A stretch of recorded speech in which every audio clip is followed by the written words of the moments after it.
पार्वती परमेश्वर हृदय कमलतारक ब्रह्मनाम भजेऽहं भजेऽहं भवतरणानुगुण सान्द्रम् रामं भजेऽहं भजेऽहं भवजनित भयोच्छेदच्छिद्रमच्छिद्रम् भद्राद्रिरामं भजेऽहं भजेऽहं भक्तजन मनोरथोन्निद्रम् भद्राद्रिरामं भजेऽहं भजेऽहं श्रीमद्भद्राचल रामभद्रम् भद्राद्रिरामं भजेऽहं भजेऽहं भक्त रामदास सुप्रसन्नं भजेहं ఆహ్వానిస్తూ ఒక పాట పాడుకుందాం.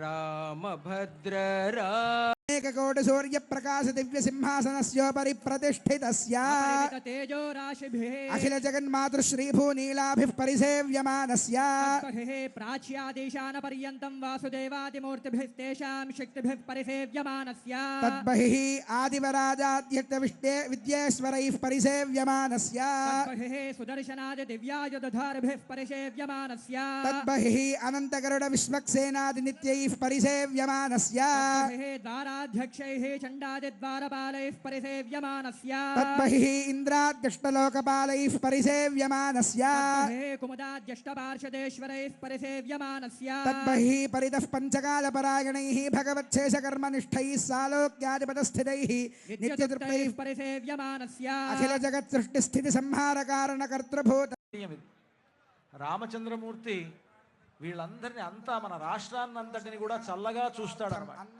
అటువంటి ఒక గొప్ప భాగ్యం మన తెలంగాణ రాష్ట్రానికి కలిగింది. ముఖ్యమంత్రి గారు రాబోతూ ఉన్నారు.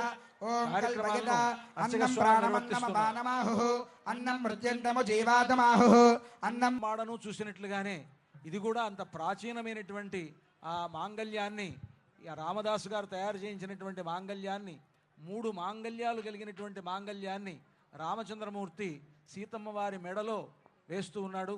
ఇది అద్భుతమైనటువంటి సన్నివేశం. మనందరి యొక్క భాగ్య విశేషం వలన ఇటువంటి ఒక గొప్ప సన్నివేశాన్ని మనం చూడగలుగుతూ ఉన్నాం. అందరికీ అన్ని వైపులా అర్చక స్వాములు ఆ మాంగళ్యాన్ని దర్శింపజేస్తున్నారు. అంతా కూడా సేవించండి. ఇప్పుడు రామచంద్రమూర్తి సీతమ్మ వారి మెడలో ఆ మాంగళ్యాన్ని ధరింపజేస్తారు. सुमंगलीरिति मंत्रेण श्री सीता महालक्ष्मीदेव्याः कंठे आचार्यः हरिन्ध्यायन् समर्पयेत्. ओम सुमंगलीरियं वधूरिमागुं समेत पश्यता सौभाग्यमस्यै दत्त्वायाधास्तं विपरेतना मांगल्य